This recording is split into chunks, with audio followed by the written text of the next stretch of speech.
Selamat datang kembali di channel Belajar Struktur di UBL.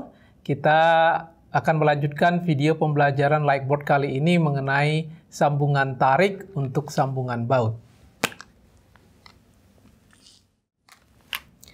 Di video pengantar mengenai pelajaran sambungan, sudah saya sampaikan bagaimana mekanisme sambungan yang mengalami tarik, yaitu ketika baut yang terpasang tersebut itu secara langsung mengalami tarik ya. Jadi prinsipnya sama seperti yang sudah kita bahas di batang tarik.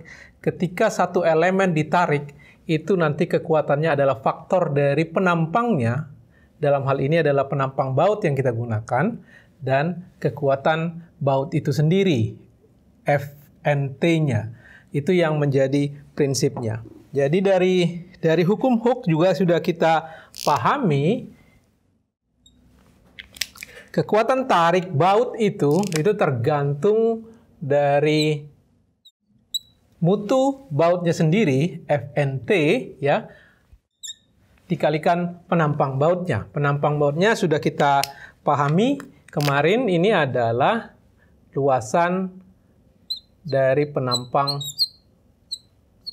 sirkular atau lingkaran ya. Inilah rumus yang sederhana ini untuk kita menghitung kekuatan baut yang mengalami tarik. Ini per buah ya, per buah. Jadi kalau ada nanti sekian jumlah baut, N buah baut, kita tinggal mengalikannya dengan kekuatan satu buah baut. Jadi ini kekuatan yang kita hitung adalah kekuatan satu baut ini berapa. Jadi diameter bautnya dikalikan dengan kekuatan bautnya. Ini yang kemarin kita sudah juga pahami, ini bisa dari baut 325 atau baut A490 ya.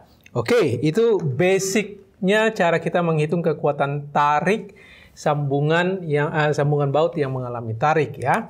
Lalu kemudian kita tambahkan sedikit parameter LRFD untuk mengurangi kekuatan nominal ini. Ini adalah kekuatan nominal menjadi kekuatan rencana. Kalian sekarang tentunya sudah semakin paham bahwa kekuatan reduksinya itu untuk baut yang mengalami tarik dan dia sampai putus itu 0,75 ya. Untuk baut atau komponen struktur baja yang mengalami kegagalan putus atau fraktur. 0,75 Fnt dikalikan AB. Nah, sedikit permasalahan yang mau saya sampaikan supaya kalian mengingatnya, bahwa luasan baut ini, ingat, perhitungan luasan baut itu adalah menggunakan diameter baut bagian yang utuh ini, ya, bagian yang utuh. Tapi dari pengujian terbukti dan kalian bisa menduga bahwa ketika baut ini ditarik, ya, ketika baut ini ditarik, yang putus itu tentunya kan bagian yang berderat karena luasannya kan sedikit berkurang. Sehingga luasan ini harus sebenarnya menggunakan luasan yang berderat. Nah, daripada mengubah perhitungan ini karena ini menjadi suatu standar, LRFD menyikapinya dengan mereduksi nilai Fnt ini dengan faktor 0,75, sekitar yang digunakan adalah 0,75 dikalikan kekuatan tariknya. Ya, yang digunakan di tabel di peraturan untuk kekuatan tarik baut itu sebenarnya 0,75 kali Fnt-nya. Itu yang digunakan. Itu sebenarnya mengakomodasi luasan ini ya, karena putusnya itu adalah di bagian yang berderat. Jadi daripada merubah cara menghitung dB menggunakan diameter berderat, lebih baik peraturan memilih untuk mengurangi nilai Fnt-nya saja. Gitu kira-kira yang dimaksudkan. Makanya dari tabel yang kalian perhatikan ini, misalkan untuk A325 itu tertulis di situ di tabel ini, kekuatan tarik nominalnya yang tertulis di situ adalah 620 MPa. Nah, kalau kalian ingat kembali dengan baut A325 di awal-awal perkuliahan ini saya sampaikan kan A325 itu kan kekuatan tariknya 825 MPa, ya kan? Kalau A490 itu kekuatan tariknya kan 10 MPa. Nah, kalau kalian kalikan nilai tersebut dengan 0,75, ketemulah angka yang ada di tabel di LRFD tersebut.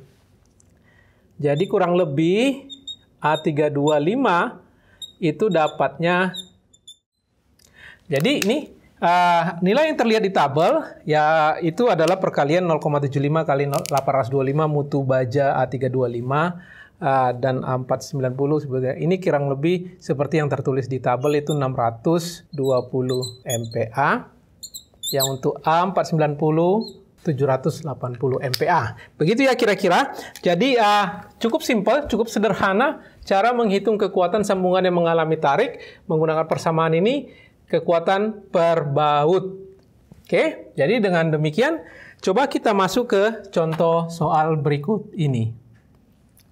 Di sini ditanyakan kalau kita menggunakan baut yang A490 diameter 22 itu berapa sih yang dibutuhkan supaya bisa memikul beban rencana 63 ton, sementara 63 ton itu terdiri dari komponennya 10% dari situ adalah beban mati dan 90%-nya adalah beban hidup. Berapa sih jumlah baut yang dibutuhkan untuk memikul beban tersebut ya? Oke, kita coba diskusikan mengenai contoh soal tersebut. Sebelum kita tahu berapa banyak baut yang kita butuhkan, kita hitung dulu beban yang mau dipikulnya ya. Beban ultimate yang akan dipikul oleh kelompok sambungan tersebut itu adalah 10%-nya dari 63 ton tersebut itu adalah beban mati disebutkan. Jadi itu kalau kita menggunakan konsep LRFD itu harus kita kalikan dengan 1,2. Dan 1,6-nya adalah sisanya. Kalau ini dikalikan, dijumlahkan itu dapatnya kurang lebih 98,28 ton. Oke, sekarang kita pertanyaannya untuk memikul 98,28 ton ini berapa banyak baut? Kita hitung dulu kekuatan baut per buah ya. Jadi disebutkan di soal ini A490 berarti kita menggunakan nilai yang dari tabel yaitu nilainya ini 780 MPa ya. Oke, lalu kemudian menggunakan baut diameter 22 mm. Ini kalau kita hitung luasannya sekitar 380 mm persegi ya. Jadi dengan demikian kita sudah dapat informasinya kekuatan sebenarnya ini kekuatan rencana ya. Karena kita nanti akan sudah mereduksinya. Sehingga dari sini kita akan memperoleh VRN-nya 0,75 kali FNT kali luasan bautnya ya, pakai persamaan ini. Karena kita bermain di satuan ton, saya bagikan 10.000 jadi kilonewton dibagi 10.000 jadi ton ya. Ini 22,24 ton per baut ya, 22,24 ton per baut. Jadi dengan demikian jumlah baut yang dibutuhkan kita sudah bisa memahami kekuatan satu baut. Satu baut ini kalau ditarik misalkan itu 22,24 ton yang mau dipikul 98 ton, berarti kita membutuhkan sejumlah 98,28 ton dibagi 22,24 ton, ini dapatnya sekitar 4,4 buah. Nah, tentunya ini harus dibulatkan jadi 5 buah. Namun kalau kita perhatikan skemanya di soal tadi, tentunya dari skemanya kita akan memasang sambungannya itu simetris. Jumlah baut di sebelah kiri dan di sebelah kanan harus sama. Sehingga pada akhirnya kita harus memasang ini, kita naikkan lagi 6 buah. Agar dia simetris dipasangnya ya. Jadi kalau kita perhatikan di gambarnya itu nanti dari tampak dari samping, dari tampak depannya, di sini baut yang dipasang ya. Jadi kalau tampak dari sampingnya, oke. Jadi ini tampak dari depan, ini dari sampingnya. Ya, 3 di kiri dan 3 di kanan, sehingga jumlahnya 6, simetris. Nah, kalau ada dari antara kalian berpikir, berarti kita memberikan kelebihan kekuatan dong. Kalau kita sebenarnya butuh 4,4, dibulatkan jadi 5, kita tambahkan lagi 1. Ya, benar, kita jadi menambah kekuatannya lebih dari yang kita butuhkan. Jadi kalau kita lihat di sini, ini dengan kita memasang 6 buah baut, sebenarnya Rn totalnya ya 6 dikalikan 22,24 itu kita akan mendapatkan kekuatan 133,42 ton. Itu jauh melebihi dari yang kita butuhkan untuk memikul 98,25 ton ini ya. Jadi taunya jauh dari mana? Kalau kita bandingkan faktor efisiensi, beban yang mau dipikul dibandingkan dengan kekuatannya, 98,28 dibagikan ini, itu sekitar 74%. Jadi hanya 74% dari kekuatannya terpakai, sisanya jadi overstrength, jadi kelebihan kekuatan.